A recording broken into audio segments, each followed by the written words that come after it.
Assalamualaikum warahmatullahi wabarakatuh.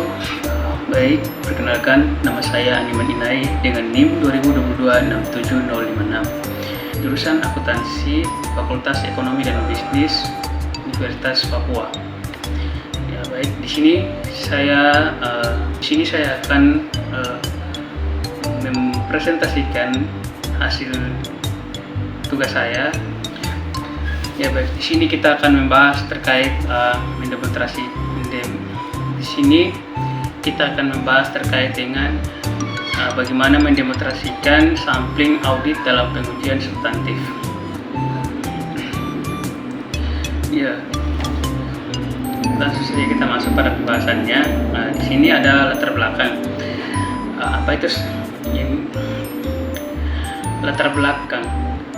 Sampling audit adalah teknik yang digunakan dalam pengujian substansial untuk menentukan apakah sampel dari populasi lebih besar mewakili populasi secara keseluruhan.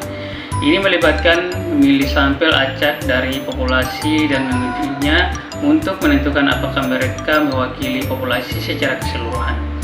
Tujuan dari sampling audit adalah untuk menghemat waktu dan sumber daya dengan menguji hanya sebagian kecil dari populasi.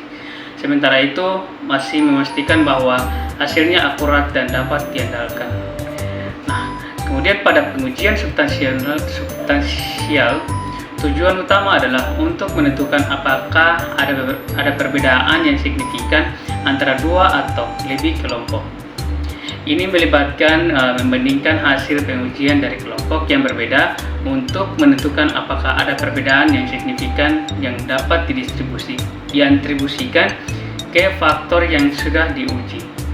Nah, sampling audit juga dapat digunakan untuk membantu mengidentifikasi perbedaan yang signifikan antara kelompok dengan menguji sampel dari setiap kelompok dan membandingkan hasilnya. Nah, kemudian pada konsep dasar, sifat dan tujuan sampling audit adalah penerapan prosedur pengauditan atas unsur-unsur dalam suatu populasi kurang dari 100%. Nah, seperti saldo rekening atau kelompok transaksi dengan tujuan untuk mengevaluasi sejumlah karakteristik populasi. Ketidakpastian, risiko sampling, dan risiko audit. Auditor dimungkinkan untuk menerima sejumlah ketidakpastian dalam pengujian substantif apabila waktu dan biaya untuk memeriksa unsur-unsur dalam populasi menurun pertimbangan akan lebih besar daripada akibat.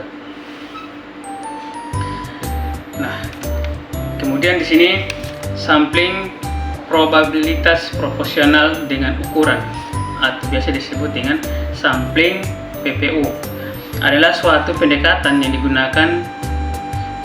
menggunakan teori sampling atribut untuk menyatakan kesimpulan dalam jumlah rupiah, bukan sebagai tingkat deviasi. Jenis sampling ini juga bisa digunakan dalam pengujian substantif terhadap transaksi dan saldo-saldo. Model ini terutama diterapkan dalam pengujian transaksi dan saldo yang salah satu terlalu tinggi dan terutama akan berguna dalam pengujian. Di sini yang pertama, piutang apabila pengkreditan yang tidak dikerjakan terhadap rekening di debitur tidak signifikan. Kemudian yang kedua, investasi dalam surat berharga seperti obligasi, saham, dan yang lainnya. Kemudian yang ketiga, pengujian harga persediaan apabila diperkirakan hanya terdapat sedikit selisih. Kemudian yang terakhir, tambahan pada aktiva tetap. Nah, itu tadi sampling probabilitas proporsional dengan ukuran. Nah, sekarang sampling variabel klasik. Sampling dalam pelaksanaan pengujian substantif, auditor bisa menggunakan pendekatan sampling variabel klasik. Jenis-jenis teknik sampling variabel klasik dalam sampling variabel klasik adalah yang pertama, MPU, singkatan dari pengambilan sampel acak. Nah, metode ini melibatkan memilih sampel secara acak dari populasi menggunakan metode seperti pengambilan sampel acak atau pengambilan sampel stratifikasi. Metode ini dapat digunakan ketika populasi terbagi menjadi kelompok yang berbeda, dan peneliti ingin memastikan bahwa sampel yang mewakili kelompok. Nah, kemudian selisih. Selisih adalah jenis sampel yang melibatkan memilih sampel dari populasi dengan memulai dari titik tertentu dan kemudian memilih setiap kelas sampel berikutnya. Nah, kemudian metode ini dapat digunakan ketika populasi tidak berbagi menjadi kelompok yang berbeda, dan peneliti ingin memastikan bahwa sampel yang mewakili seluruh populasi. Metode ini juga dikenal sebagai sampel sistematis. Nah, kemudian yang terakhir, rasio. Rasio adalah jenis sampel yang melibatkan memilih sampel dari populasi berdasarkan rasio tertentu, seperti jumlah sampel yang diambil dibagi dengan ukuran populasi. Nah, metode ini dapat digunakan ketika populasi bagi menjadi kelompok yang berbeda, dan peneliti ini memastikan bahwa sampel mewakili seluruh populasi. Metode ini juga dikenal sebagai sampel proporsional. Nah, di sini lanjutannya, keuntungan dan kerugian pemakaian sampling variabel keuntungan yang pokok adalah: yang pertama, jika diperlukan sampel mudah diperluas bila dibandingkan dengan sampel PPO. Nah, kemudian yang kedua, saldo nol dan saldo biasa tidak memerlukan rancangan khusus. Nah, kemudian yang ketiga, apabila terdapat perbedaan besar antara nilai audit dengan nilai buku, tujuan auditor akan dapat terpenuhi dengan ukuran sampel yang kecil dibandingkan dengan sampling PPU kerugian yang utama. Sampling variabel klasik lebih kompleks daripada sampling PPU. Umumnya, auditor membutuhkan bantuan komputer untuk merancang sampel yang efisien dan mengevaluasi hasil sampel. Kemudian di sini yang paling terakhir, untuk menentukan ukuran sampel, auditor harus memilih estimasi atas standar deviasi dari berbagai karakteristik dalam populasi.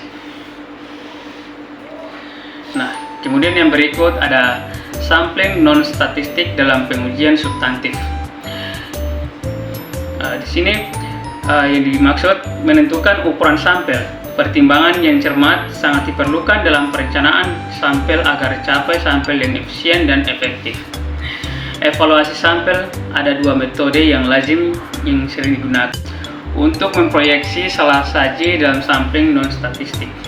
Yang pertama, membagi jumlah total rupiah salah saji dalam sampel dengan bagian dari total rupiah dalam populasi yang termasuk dalam sampel. Kemudian model yang kedua, mengalihkan rata-rata selisih antara nilai audit dengan nilai populasi. Ya, terima kasih. Mungkin itu saja terkait